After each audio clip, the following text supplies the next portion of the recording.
Hello friends, welcome back to சேமிப்புலகம். நகை சீட்டு முடிஞ்சு நான் நகை வந்து எடுத்துட்டு வந்துட்டேன். எந்த நகை கடையில் நகை சீட்டு வந்து கட்டியிருந்தேன், எனக்கு எவ்வளோ பெனிஃபிட் கிடைச்சது அப்படின்றது தான் உங்க கூட ஷேர் பண்ணிக்க போறேன். வீடியோவை ஸ்கிப் பண்ணாம பாருங்க, கண்டிப்பா உங்களுக்கு யூஸ்ஃபுல்லா இருக்கும். நீங்க புதுசா நகை சீட்டு கட்டுறதா இருந்தாலும் சரி, ஆல்ரெடி நகை சீட்டு கட்டிட்டு இருந்தாலும் இந்த வீடியோ உங்களுக்கு ரொம்பவே யூஸ்ஃபுல்லா இருக்கும். நான் வந்து மங்களன் மங்கல்ல தான் நகை சீட்டு கட்டியிருந்தேன். மங்களன் மங்கல்ல அச்சய தங்க நகை சேமிப்பு திட்டம், தங்க மகள் சேமிப்பு திட்டம்னு 2 திட்டங்கள் வந்து வச்சிருக்கிறாங்க. இது இல்லாம குலுக்கல் சீட்டுன்னு ஒரு திட்டம் வந்து வச்சிருந்தாங்க. இனிமே வந்து அதை வந்து கிடையாது, ஸ்டாப் பண்ணிட்டோம் அப்படின்ற மாதிரி சொன்னாங்க. நான் வந்து அச்சய தங்க நகை சேமிப்பு திட்டத்துல தான் ஜாயின் பண்ணியிருந்தேன். அச்சய தங்க நகை சேமிப்பு திட்டம் பாத்தீங்கன்னா ஒரு 15 மாச ஸ்கீம். ஸோ 15 மாசம் வந்து நம்ம அமௌண்ட் கட்டுற மாதிரி இருக்கும். இதுல செய்கூலி சேதாரம் வந்து 18% வரைக்கும் கிடையாது. பிளஸ் வந்து ஜிஎஸ்டியும் கிடையாது. ஏன்னா இது ஒரு 15 மாச ஸ்கீம் அப்படின்றதுனால, மற்ற நகை கடைகள் எல்லாம் 11 மாசம் தான் ஸ்கீம், இங்க வந்து 15 மாசம் அப்படின்றதுனால தான் செய்கூலி சேதாரம் வந்து நம்மள்ட்ட வாங்க மாட்டாங்க. நமக்கு பதிலாக நிர்வாகமே வந்து ஏத்துப்பாங்க. அப்புறம் பாத்தீங்க அப்படின்னா இதுல ஒரு மிகப்பெரிய பிளஸ் வந்து அட்வான்ஸ் புக்கிங் வந்து பண்ண முடியும்.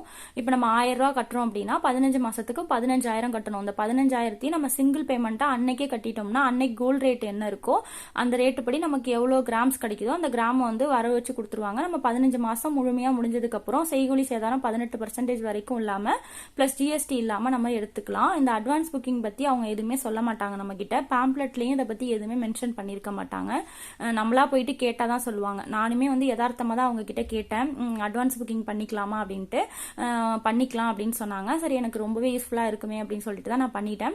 நான் வந்து 5000 சொல்லிட்டு 2 சீட்டு தனித்தனியா போட்டேன். ஸோ 10,000 பார்த்தீங்கன்னா 1,50,000 அந்த 15 மாசத்துக்கு ஃபுல்லா வந்து நான் சிங்கிள் பேமெண்டா கட்டிட்டேன். நான் வந்து எப்ப கட்ட ஆரம்பிச்சேன் அப்படின்னா, ஃபர்ஸ்ட் நான் ஜாயின் பண்ண தேதி வந்து பாத்தீங்கன்னா அக்டோபர் 2024 நான் ஜாயின் பண்ணியிருந்தேன். ஸோ அன்னைக்கு நான் அக்டோபர் மாசம் போயிட்டு இந்த ஸ்கீம்ல ஜாயின் பண்ணும்போது கோல்டு ரேட்டு 7,500 ரூபா தான் இருந்தது. ஸோ இப்போ எவ்வளோ ரேட் இருக்கு அப்படின்றத பாத்துக்கோங்க. நான் மாசம் மாசம் கட்டியிருந்தேன்னா என்னால வந்து ரொம்பவே எனக்கு கிராம்ஸ் கம்மியா தான் கிடைச்சிருக்கும். ஸோ நான் அன்னைக்கு ரேட்டுக்கே நான் அப்படியே அந்த 15 மாசத்துக்கு கட்டினதுனால எனக்கு அந்த 1,50,000 ரூபாய்க்கும் 2 5,000 ரூபாய் சீட்டுக்கும் தனித்தனியா சேர்த்து பாத்தீங்கன்னா 1,50,000 பே பண்ணியிருந்தேன். அந்த 1,50,000 ரூபாய்க்கு எனக்கு டோட்டலா வந்து 20.580 மில்லிகிராம் கிடைச்சிருந்தது. அந்த 20.580 மில்லிகிராமுக்கு வந்து நான் செய்கூலி சேதாரம் எதுவுமே கொடுக்க தேவையில்ல, ஜிஎஸ்டியுமே இல்லாம நம்ம வந்து வாங்கிக்கலாம். ஸோ இது மாதிரிதான் எனக்கு இந்த ஸ்கீம்ல வந்து பெனிஃபிட் வந்து கிடைச்சது. எல்லா நகைக்கடையிலுமே நமக்கு வேஸ்டேஜ்ல தான் டிஸ்கவுண்ட் தருவாங்க, பஸ் ஜிஎஸ்டி வந்து நம்ம கட்டி தான் ஆகணும். அந்த மங்களன் மங்கல்ல மட்டும்தான் நமக்கு ஜிஎஸ்டியும் இல்லாம வந்து கொடுக்குறாங்க. இப்போ வந்து உங்களுக்கு பில் வச்சு நான் எக்ஸ்பிளைன் பண்றேன் பாருங்க. இப்போ வந்து நான் என்னைக்கு போயிட்டு நகை வந்து வாங்கியிருந்தேன் அப்படின்னு பாத்தீங்க அப்படின்னா, நான் வந்து எனக்கு இந்த ஸ்கீம் வந்து மெச்சூரிட்டி ஆனது ஜனவரி மாசம் வந்து 2026 ஜனவரியில மெச்சூரிட்டி ஆனிச்சு. நான் ஜாயின் பண்ணியிருந்த டேட் வந்து அக்டோபர் மாசம் 2024, 15 மாசம் முடிவுல நான் போய் நகை எடுக்கிறேன். ஸோ அன்னைக்கு கோல்டு ரேட் வந்து நான் வந்து 27ஆம் தேதி ஜனவரி மாசம் 2026 நான் போயிருக்கும் போது கோல்டு ரேட்டு 14,845 ரூபா இருக்கு. நான் ஜாயின் பண்ணியிருந்தப்ப இருந்த கோல்டு ரேட்டு 7,500 ரூபா, அப்படியே டபுள் த ரேட் ஆயிடுச்சு. டோட்டலா எனக்கு வந்து அட்வான்ஸ் புக்கிங் பண்ணியிருந்ததுனால 20.580 மில்லிகிராம் சேர்ந்துட்டு, ஸோ 15 மாசம் நான் வெயிட் பண்ணி வாங்கியிருக்கேன். ஸோ எனக்கு 18% வரைக்கும் செய்கூலி சேதாரம் கிடையாது, ஜிஎஸ்டியுமே கிடையாது. உங்களால மாசம் மாசம் தான் கட்ட முடியும்னா நீங்க மாசம் மாசம் கூட கட்டிக்கலாம், பட் கிராம்ஸ் வந்து குறையும். அட்வான்ஸ் புக்கிங் பண்ண முடிஞ்சதுன்னா அட்வான்ஸ் புக்கிங் பண்ணிடுறது பெஸ்ட். இந்த அட்வான்ஸ் புக்கிங்கை பத்தி அவங்க சொல்ல மாட்டாங்க, நம்மளாதான் கேட்டு தெரிஞ்சுக்கணும். நான் வந்து எனக்கு கேட்டதுனால தான் சொன்னாங்க, எனக்கு பெனிஃபிட்டா இருக்கிறதுனால தான் இதுல வந்து நான் ஜாயின் பண்ணியிருந்தேன். ஸோ 20.580க்கு நான் வந்து வாங்கிக்கலாம். நான் வந்து இதுக்குள்ள வாங்கிட்டேன்னா செய்கூலி சேதாரம் ஜிஎஸ்டி எதுவுமே நான் கட்ட வேண்டியதில்லை.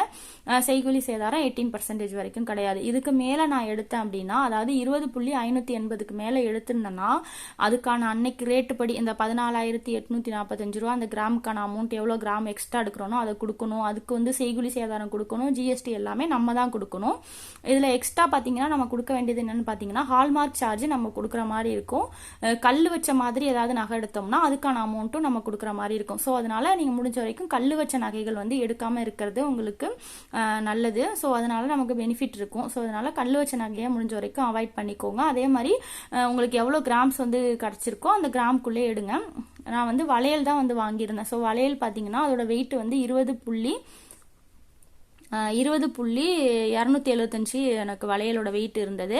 ஸோ எக்ஸ்ட்ரா பார்த்தீங்கன்னா ஒரு 300 மில்லி கிட்ட எக்ஸ்ட்ரா இருந்தது. ஸோ 300 மில்லிக்கு வந்து நான் என்னத்தை வாங்க முடியும்? ஸோ 300 மில்லி எனக்கு இருக்கு.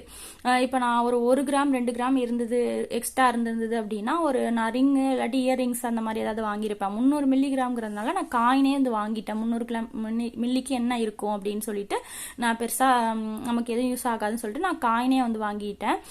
1 கிராம் 2 கிராம்னா வேஸ்டேஜில் எனக்கு 18% வரைக்கும் டிஸ்கவுண்ட் கிடைக்கிறதுனால நான் வேற ஏதாவது வாங்கியிருக்கலாம். ஸோ கம்மியான மில்லி இருந்ததுனால தான் நான் காயினை வந்து வாங்கிக்கிட்டேன்.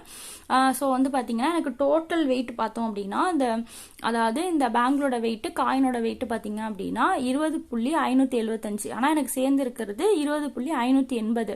5 மில்லி கம்மியாக எடுத்திருக்கேன். இந்த 5 மில்லியை பார்த்தீங்கன்னா எனக்கு ஹால்மார்க் சார்ஜில் வந்து அவங்க குறைச்சிக்கிட்டாங்க.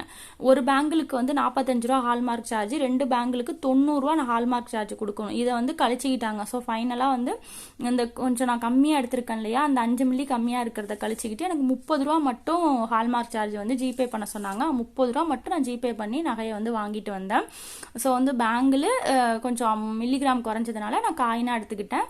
1-2 மில்லிகிராம் குறைஞ்சிருந்ததுன்னா நான் கண்டிப்பாக அதாவது நகையாக தான் எடுத்து வந்திருப்பேன். அப்போ தான் எனக்கு இந்த 18% நான் வந்து யூஸ் பண்ணிக்கிற மாதிரி இருக்கும். ஸோ எனக்கு ரொம்ப கம்மியாக இருந்ததுனால தான் நான் இதை வந்து எடுத்தேன். இது ஃபைனலாக பில்லிங்ஸ்லாம் முடிஞ்சதுக்கு அப்புறம் வந்து வெயிட் செக் பண்ணும்போது வெயிட் வந்து எனக்கு பேங்கிளில் வந்து குறைஞ்சிருந்தது. வெயிட் பார்த்தீங்கன்னா எவ்வளோ இருந்திருக்குன்னா 20.275 இருந்திருக்கணும். ஆனால் இருந்தது பார்த்தீங்கன்னா 20.262 தான் இருந்தது. 0.13 கிராம்ஸ் கம்மியாக இருந்தது. இந்த 0.13 கிராம்ஸுக்கு அன்னைக்கு ரேட்டு பார்த்தீங்கன்னா 14,845 ரூபா. ஆனால் அவங்க 14,695 ரூபா போட்டிருக்காங்க. இது ஏன்னு எனக்கு தெரியல. ஸோ வந்து எனக்கு 191 ரூபா வந்து கொடுத்துட்டாங்க. இந்த மில்லிகிராம் குறைஞ்சதுக்கான அமௌண்ட்டை எனக்கு கையில் வந்து 191 ரூபாயா கொடுத்துட்டாங்க. இந்த ரேட்டை போட்டிருந்தோம் அப்படின்னா 192 ரூபா வருது. ஸோ 1 ரூபா தான் வந்து கம்மியாக வருது. ஸோ 1 ரூபாயில என்ன ஆயிரப்போகுதுன்னு சொல்லிட்டு நான் 191 ரூபாயை வந்து வாங்கிட்டு வந்துட்டேன். நீங்களும் வந்து எந்த ஜுவல் வாங்கினாலும் வெயிட் வந்து செக் பண்ணிக்கோங்க. வெயிட் வந்து குறைஞ்சதுன்னா கண்டிப்பாக கேளுங்க. ஒரு 10 மில்லி தானே 20 மில்லி தானேன்னு விட்டுறாதீங்க. எவ்வளோ குறைஞ்சாலும் ஒரு 0.5 மில்லியாக இருந்தாலும் நீங்கள் வந்து கேளுங்க. அதான் உங்களுக்கு பெஸ்ட்டு. ஸோ வந்து அதை வந்து கேட்டால் அதுக்கான அமௌண்ட்டை கொடுத்தாங்கன்னா அமௌண்ட்டாக வாங்கிக்கோங்க. இல்லை வேறு ஏதாவது நீங்கள் எடுத்துக்கலாம்னு சொன்னாலும் அதை வந்து நீங்கள் எடுத்துக்கலாம். எனக்கு வந்து ரொம்ப மில்லிகிராம் கம்மியாக இருந்ததுனால எனக்கு அமௌண்ட்டாகவே கொடுத்துட்டாங்க. 191 ரூபா வந்து கையில் வந்து கொடுத்துட்டாங்க. அப்புறம் பார்த்தீங்கன்னா இதான் வந்து இதோட பில்லிங் மெத்தட். இந்த ஸ்கீமோட பில்லிங் மெத்தட் வந்து இப்படி தான் இருக்கும். குழப்புற மாதிரி எதுவுமே இல்லை. எனக்கு வந்து கரெக்டாக கொடுத்தாங்க. ஸோ வந்து இப்போ வாங்கின நகையை வந்து பார்க்கலாம். ஸோ நான் பேங்கிள் தான் வந்து வாங்கியிருந்தேன்னு சொன்னேன் இல்லையா, பேங்கிள் வந்து உங்களுக்கு இப்போ காட்டுறேன்.